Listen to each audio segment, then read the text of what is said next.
দৃষ্টি আকর্ষণ করছি, আপনারা দয়া করে। এটা কেমন কথা? সবাই মিলেমিশে নেন, আপনি একাই যদি নিয়ে ফেলেন কেমন? হ্যাঁ স্যার, শুভ উদ্বোধন করছেন আমাদের আজকের অনুষ্ঠানের সম্মানিত প্রধান। والليل إذا سجى ما ودعك ربك وما قلى ولسوف يعطيك ربك فترضى ووجدك عائلا فأغنى فالله العلي العظيم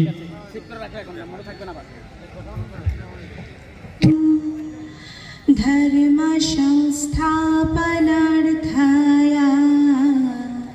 ধন্যবাদ। সাধুদের পরিত্রাণ করার জন্য ইয়াদাক্ষরম পরিভ্র বের হবেন। আজকের যারা এই কলেজের শিক্ষার্থী তারাও এক সময় ব্যবসায়ী তৈরি হবে, শিল্পপতি তৈরি হবে এবং সকলে মিলে এই বাংলাদেশকে করছি। ধন্যবাদ সকলকে।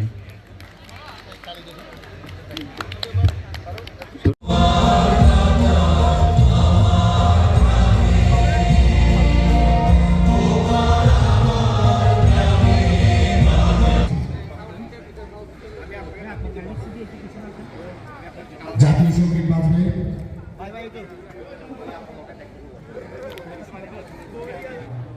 সবাইকে আমি অভিনন্দন ও শুভেচ্ছা জানাচ্ছি।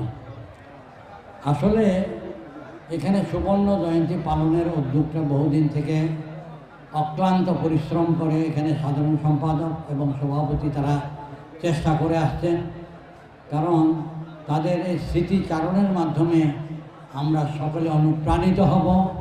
পাশাপাশি এখানকার গার্জিয়ানরা যারা অভিভাবক তারাও অনুপ্রাণিত হবেন।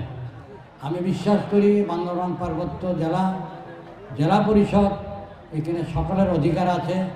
এই জেলা পরিষদ সকলের জন্য, সকলের অধিকারের বক্তব্যের জন্য সুখ দুঃখের ভাগিদার হয়ে থাকি আমরা।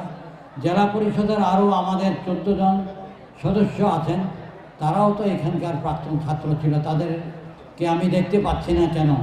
এবং অনেক প্রাক্তন ছাত্র আছেন যারা এখনও আমি দেখতে পাচ্ছি না তাদেরকে এই সুবর্ণ জয়ন্তী উৎসবে। কী কারণে তারা এখানে আসেন নাই, কী কারণে তারা এখানে উপস্থিত হতে পারেন না আমার জানা ছিল না। যাই হোক, অদূর ভবিষ্যতে তারা এখানে উপস্থিত হয়ে যারা অবদান রেখেছেন, এখানে প্রাক্তন ছাত্র ছাত্রী যারা বিভিন্ন সরকারি কর্মকর্তা হিসাবে দেশে এবং বিদেশে প্রতিষ্ঠা হয়েছে এবং বহির্বিশ্বে তারা সুনাম অর্জন করেছে এবং তাদের অবদান রেখেছে, সেই জন্য তাদেরকে অভিনন্দন জানাই এবং স্মৃতিচারণে তারা আবির্ভূত হয়েছে। এই সুবর্ণ জয়ন্তী যাতে সুন্দরভাবে সফলভাবে পরিসমাপ্তি ঘটে এবং সকলের সুস্বাস্থ্য কামনা করে আমার বক্তব্য এখানে শেষ করছি। সকলকে ধন্যবাদ।